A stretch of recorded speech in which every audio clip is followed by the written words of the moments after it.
Ինչու է Երևանում ջրհեղեղ լինում ամեն անձրևից հետո։ Որ ջրերը այդպես էլ մնան, մենք ստիպված Yandex կանչենք ու Yandex-ը հարստանա։ Ավելի լավ բան, քան սեքսը։ Լոբով ու ավելուկով ճաշը։ Երբևէ ինչ-որ բան գողացել եք։ Հա, մատանիներ։ Ու եղել է որ խանութում տոպրակով քաղցր վերցրել եմ, կերել եմ ու դուրս եմ եկել։ Հաճախ եք ստում։ Չէ։ Ստողի բանը։ Հիմա եմ ստում։ Okay, երբևէ փորձել եք կեղծ ծանր հիվանդ ձևանել, որ աշխատանքի չգնաք։ Հա, բայց հիմնականում ասել եմ, որ հոգեբանական խնդիրներ են ու բոլորը հասկացել են։ Երբևէ չեք փոշմանել, որ չեք պատասխանել ինչ-որ մեկի սիրո խոստովանությանը։ Բոլորին պատասխանել եմ։ Գաղտնի սիրահարվել եք ձեր մոտ մարդու զուգընկերոջը։ Չէ,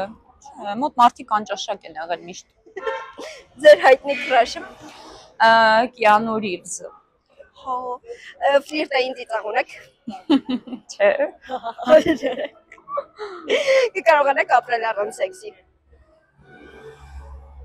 Հա։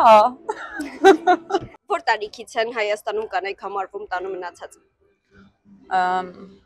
Ինձ թվում է ըստ հայերի, եթե արդեն ծնողները, բարեկամները իրա ծնվելուց հետո չեն որոշում ում հետ պետք է ամուսնանա, տանը մնացած է համարվում, բայց 30-ից հետո տանը մնացած են։ Կամուստնեք ձեզ հետ։ Հա։ Հարուստ, բայց ոչ այնքան գեղեցիկ տղամարդու հետ կամուստնեք։ Չէ։ Չէ։ Ձեր կյանքի ամենագեղեցիկ տղամարդը։ Ամուսինս ու եղբայրս, եղբորս դիմագծերը շատ սիրուն են ու միշտ ասում եմ, որ եթե ինքը իմ եղբայրը չլիներ, ես իր հետ հաստատ կամուսնանայի։ Ինչ կանեիք $1 միլիարդ։ Կգնայի հանգստանալու։ Արդյոք մահանում է հայի գենը։ Հայու գենը իհարկե մահանում է, մահացել է։